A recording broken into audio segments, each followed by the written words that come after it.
नमस्कार दोस्तों, बहुत बड़ी खबर है अमेरिका से आई है। अमेरिकी राष्ट्रपति ने अपने नागरिकों को चेतावनी दी है। क्या है खबर? उससे पहले अगर अभी भी आपने मेरा यूट्यूब चैनल सब्सक्राइब नहीं किया है तो प्लीज़ सब्सक्राइब कर लीजिए। खबर यह है दोस्तों कि अमेरिकी राष्ट्रपति जो बाइडेन ने चेतावनी देते हुए अपने नागरिकों को कहा है कि वो जल्द से जल्द यूक्रेन और रसिया को खाली करे। अमेरिकी नागरिक तुरंत यूक्रेन और रूस को छोड़े, क्योंकि जो बाइडेन ने कहा है, एक न्यूज़ चैनल JBC को न्यूज़ में कहते हुए कहा है कि रूस किसी भी वक्त यूक्रेन पे हमला कर सकता है। और ये माना जा रहा है दोस्तों, क्योंकि रसिया और बेलारूस इस वक्त संयुक्त रूप से यूक्रेन बॉर्डर पे युद्धाभ्यास कर रहे हैं।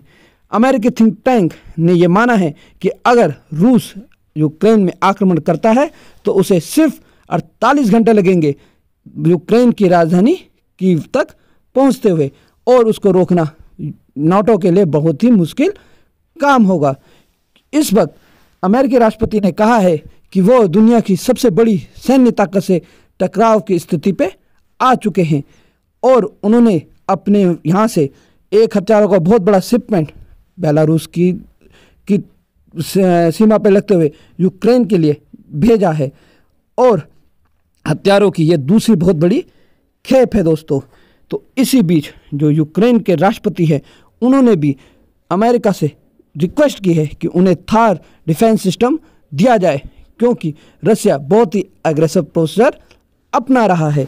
इसी बीच नाटो ने भी अपने यहाँ से सैन्य और हथियारों की एक बहुत बड़ी सप्लाई यूक्रेन की तरफ भेजी है।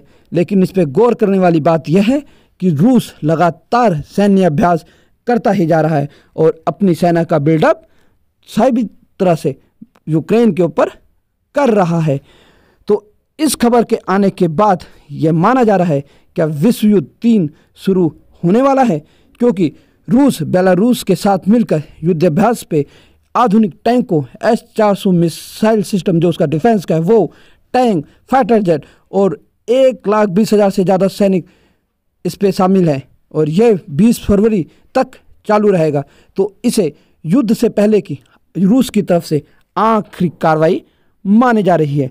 यूके ने भी हथियारों की एक बहुत बड़ी खेप यूक्रेन की तरफ भेजी है। इसी बीच रसिया ने अपने जनरलों के साथ एक अहम बैठक की है और पूरी स्थिति का जायजा लिया है। इस खबर पे अगर आगे बढ़े दोस्तों, तो रसिया के राष्ट्रपति पुतिन किसी भी कीमत पे यूक्रेन को नाटो का सदस्य नहीं बनना देना चाहते। उनका मानना है कि यूक्रेन अगर नाटो का सदस्य बनता है तो नाटो की फौजें रूस के बॉर्डर पे आके खड़ी हो जाएंगी। ये कतई भी पुतिन को मंजूर नहीं है, इसलिए इसे तीसरे विश्व युद्ध की तैयारी माना जा रहा है दोस्तों। अगर बात करें रूस की, तो रूस भी अपने खेमे पे अब और देशों को लाना शुरू कर चुका है।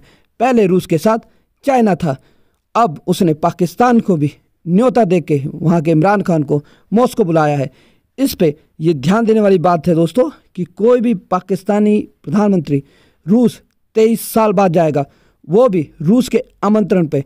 तो रूस भी अब खेमेबाजी में उतर आया है दोस्तों। वहीं दूसरी तरफ अमेरिका भी अपने खेमे को मजबूत करता आ रहा है। उसने भी क्वाड देशों के सदस्यों को एक मीटिंग आयोजित की है, जिस मीटिंग में वो रसिया के खिलाफ प्रस्ताव पास करना चाहता है। तो देखते हैं दोस्तों कि उस मीटिंग में भारत क्या रुख अपनाता है, क्योंकि मुझे नहीं लगता है कि भारत रूस के खिलाफ क्वाड के उस पर कोई भी प्रस्ताव पास होने देगा, क्योंकि भारत मानता है कि रूस उसका बहुत पुराना दोस्त है और वो अपने दोस्त को नहीं छोड़ सकता है। इसकी इम्पोर्टेंस और भी है दोस्तों। इस वक्त चाइना रसिया के साथ है और चाइना ये देखना चाहता है कि यूक्रेन पे रसिया का क्या मूव है, और दुनिया रूस को किसी भी कीमत पे यूक्रेन पे कब्जा नहीं करने देना चाहती, क्योंकि अगर यूक्रेन में कब्जा होता है तो इसका सीधा मतलब होगा कि चीन वहाँ से ताइवान में कब्जा शुरू कर देगा। क्योंकि अगर USA ने रसिया को नहीं रोक पाया तो चीन को भी उस रोकना बहुत मुश्किल हो जाएगा, और सेम चीज़ पाकिस्तान भी भारत के ऊपर हमला करने की सोच सकता है। तो इससे तीसरे विश्व युद्ध की शुरुआत के तौर पे देखा जाएगा। तो इस खबर पे भारत के जो विदेश मंत्रालय है वो दोनों ही पक्षों से बात कर रहे हैं।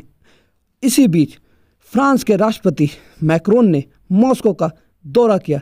ये दौरा बहुत ही महत्वपूर्ण माना जा रहा है क्योंकि फ्रांस और जर्मनी इस युद्ध के विरोध में दिखते हैं और वो दोनों ही नाटो के एक बहुत मजबूत सदस्य हैं। मॉस्को पे पहुंचते हुए ही मैक्रोन ने राष्ट्रपति पुतिन से बात की और उन्हें इस युद्ध में डी एस्केलेशन करने के लिए रिक्वेस्ट किया।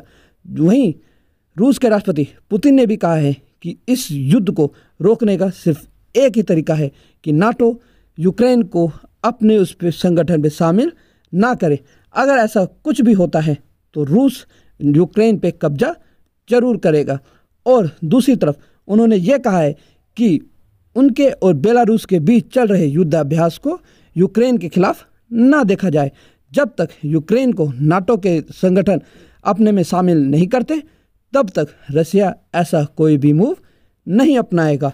तो जो बाइडेन ने जो धमकी दी है अपने नागरिकों से, उससे ये माना जा रहा है कि अमेरिका कुछ बड़ा करने की तैयारी में है, या वो सोच रहा है या उसका इंटेलिजेंट ये कह रहा है कि रसिया बहुत ही जल्द कीवी पे कब्जा कर सकता है। तो इस सब पे दुनिया की मीडिया की नज़र बनी हुई है दोस्तों कि यहाँ पे क्या होगा। तो हम भी इस खबर पे फॉलोअप लेते रहेंगे। अगर आपको पूरा मामला समझना है तो मैंने इस विषय पे पहले भी वीडियो बनाई है जिनका लिंक मैं डिस्क्रिप्शन पे दे दूंगा। आप डिटेल में समझ सकते हैं कि इस पूरे मामले में स्टेप बाय स्टेप क्या हुआ, ऐसे स्थिति आज क्यों बन आई है। तो इसके लिए आप इन लिंकों पे क्लिक करके देख सकते हैं। आप अपनी राय भी दे सकते हैं। क्या 2022 तीसरे विश्व युद्ध की शुरुआत होगा या इस युद्ध को भारत, फ्रांस, जर्मनी रोक सकेंगे, क्योंकि बाकी दुनिया दो खेमों में बढ़ती हुई नज़र आ रही है। क्योंकि भारत नॉन अलाइंड मूवमेंट का सदस्य है और उसकी प्रेजेंटेशन भी रखता है, और जर्मनी और फ्रांस ये नहीं चाहते कि रूस से उनका सीधा टकराव हो। तो आप भी अपनी राय जरूर दें। धन्यवाद दोस्तों।